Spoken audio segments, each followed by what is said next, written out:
안녕하세요. 꼬꼬미 파파 강 목사입니다. 오늘은 5월 21일 맥체인 성경 읽기 해설을 하겠습니다. 오늘 말씀의 주제는 하나님의 인내와 응답입니다. 민수기 30장은 서원 규례입니다. 남자들은 반드시 서약을 지켜야 합니다. 반면 여자들은 결혼 전에는 아버지에게 권한이 있습니다. 아버지께서 허락하느냐 마느냐에 따라 서원 규례가 달라집니다. 그리고 결혼 후에는 그 권한이 남편에게 넘어갑니다. 과부나 이혼당한 여자는 남자와 같이 모든 서약을 지켜야 합니다. 이것은 하나님께서 출애굽 2세대 백성들에게 하나님 앞에서 하나님의 질서대로 따를 것을 가르치신 것입니다. 그러므로 함부로 서약하지 말고 서약한 것은 반드시 지키며 모든 서약은 질서 안에서 지켜져야 합니다. 서약의 준수 여부로 복과 저주가 나눠지지는 않습니다. 그러나 하나님 앞에서 함부로 말해서는 안 됩니다. 하나님께는 감사와 찬양의 말을 해야 하고 그리고 이웃에게는 사랑과 친절의 말을 해야 합니다. 이사야 22장은 예루살렘을 향한 경고입니다. 환상의 골짜기는 예루살렘을 향한 비유입니다.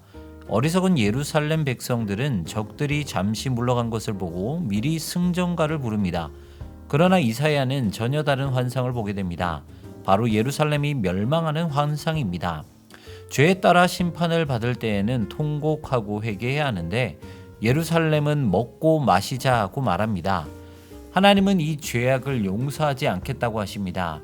예루살렘 타락은 백성만이 아니라 지도자에게도 있었습니다. 국고를 맡은 셈나는 하나님께 쫓겨나게 될 것이고 그 자리는 엘리야김에게 주어질 것입니다. 이처럼 본문은 예루살렘 전체의 부패를 보여줍니다. 지도자는 무능하고 백성들은 어리석었습니다. 그래서 회개의 기회를 발로 차 버렸습니다. 하나님의 심판의 날은 점점 다가오고 있었습니다. 따라서 성도는 정신을 차리고 자신을 성찰해야 합니다.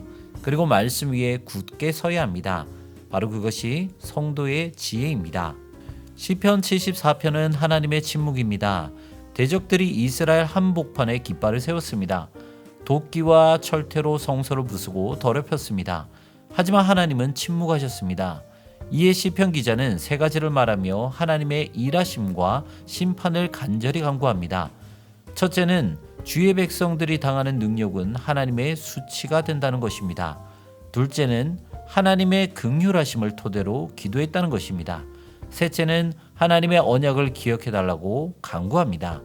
다시 말해 시편 기자는 자신의 실력과 공로가 아니라 오직 하나님의 이름과 긍휼과 언약을 근거로 하나님의 일하심을 간구한 것입니다. 베드로후서 3장은 심판의 날입니다. 거짓 교사들은 심판의 날을 생각하지 못하게 만듭니다. 그저 오늘 하루를 탐욕을 따라 마음껏 살라고 부추깁니다. 그러나 심판의 날은 더딜 뿐이지 반드시 오게 됩니다. 그 날이 더딘 것은 하나님이 우리를 향해 오래 참으시기 때문입니다. 그러므로 주의 오래 참으심을 감사하며 거룩한 삶을 위해 정진해야 합니다. 우리는 내 안에 있는 들보는 보지 못하고 다른 사람에게 있는 티끌을 보고 그들을 정죄하고 판단합니다. 하지만 판단받아야 할 모습은 우리에게도 있습니다. 그럼에도 불구하고 아무런 문제와 심판이 없는 것은 하나님은 우리를 위해서도 오래 참고 계시기 때문입니다. 오늘은 우리의 모습을 성찰해 봤으면 좋겠습니다. 그리고 우리를 위해 지금도 기다리고 계시는 주님께 감사로 나아가는 하루가 되시기를 소망합니다. 지금까지 꼬꼬미 파파 강 목사였습니다. 내일 다시 만나요.